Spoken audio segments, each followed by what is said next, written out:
విజయేంద్ర దుర్గ అయితే కోవిల్లో మొక్కుకుంటూ ఉంటారు. అలా విజయేంద్ర దగ్గర నుంచి దుర్గ వేరే దగ్గర ఉన్న టైంలో సాధువులు వచ్చి విజయేంద్ర వెనక కత్తి పట్టుకొని నిలబడుతూ ఉంటారు. అది చూసి దుర్గ పరిగెట్టుకొని వస్తూ ఉంటుంది. అలా పరిగెట్టుకొని వస్తున్న టైంలో విజయేంద్ర అయితే వాళ్ళ నుంచి కాపాడుకోవడానికి ప్రయత్నిస్తూ ఉంటాడు. ఇక అందరూ కలిపి విజయేంద్రని చుట్టుముట్టి విజయేంద్రని గట్టిగా పట్టుకుంటూ ఉంటారు. ఇక దుర్గ అయితే అక్కడి నుంచి చాలా స్పీడ్గా పరిగెట్టుకుంటూ వస్తుంది. అదే టైంలో విజయేంద్రని వాళ్ళు పొడి చేస్తూ ఉంటారు. ఇక దుర్గ పరిగెట్టడం చూసి పవిత్ర వాళ్ళు కూడా చాలా స్పీడ్గా పరిగెట్టుకుంటూ వస్తారు.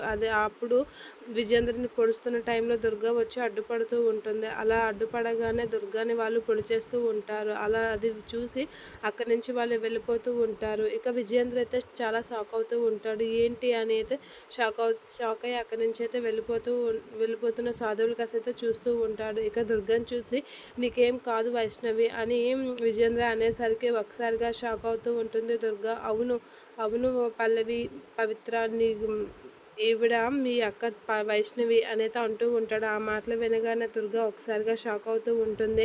ఆ మాట వైష్ణవి అనగానే పవిత్ర కూడా షాక్ అవుతూ ఉంటుంది. నాకు మీ అక్క వైష్ణవి దుర్గే వైష్ణవి అని నాకు ఎప్పుడో తెలుసు అని అయితే చెప్తూ ఉంటాడు విజయేంద్ర. ఆ మాటలన్నీ సైడ్ నుంచి మారువేషంలో వచ్చిన ధీరు అయితే వింటూ ఉంటాడు. అలా వినగానే షాక్ అవుతూ ఉంటాడు ధీరు కూడా విజయేంద్ర చెప్పిన మాటలకి.